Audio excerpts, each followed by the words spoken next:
And joining us now, Mark McKinnon, former advisor to George W. Bush and John McCain. He is the creator of The Circus on Showtime, and Victoria de Francesco Soto, the dean of the Clinton School of Public Service at the University of Arkansas. So, Mark, first on Trump's confirmation that he plans on using military assets to conduct mass deportations. Ali Rafa was telling us about how in 2019 and 2018, Trump mentioned doing something like that.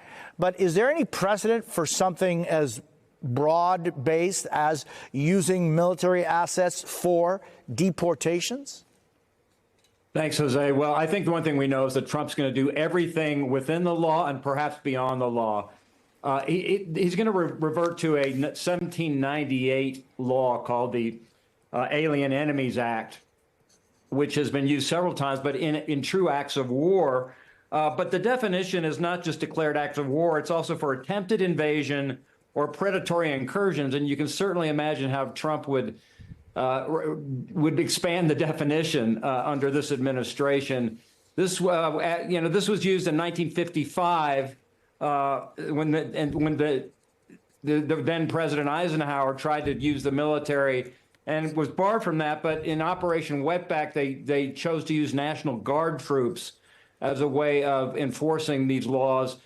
And given what we've seen in recent past, Jose, with particularly Republican governors in support of Donald Trump, Kristi Noem comes to mind, where you had a North Dakota governor sending National Guard troops to Texas. So I think the answer is that he will do anything and everything within his power and beyond his power, and certainly test his powers, because this was the first thing he talked about coming down the escalator in 2016, and it's the last thing he talked about in 2020. This is his top priority, Jose. Yeah, and Victoria, with that top priority and the vast power of the executive, how do you see this, essentially confirmation that the president-elect made just this morning that he would be using military assets?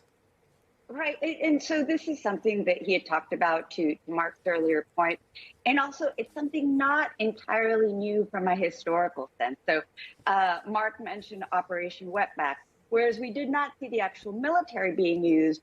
At the time, we had seen the head of Border Patrol under Eisenhower wanting to use it, was desperate to use it, and actually he was held back. So there had already been a conceptual framework for doing that when there was a perceived crisis on the border.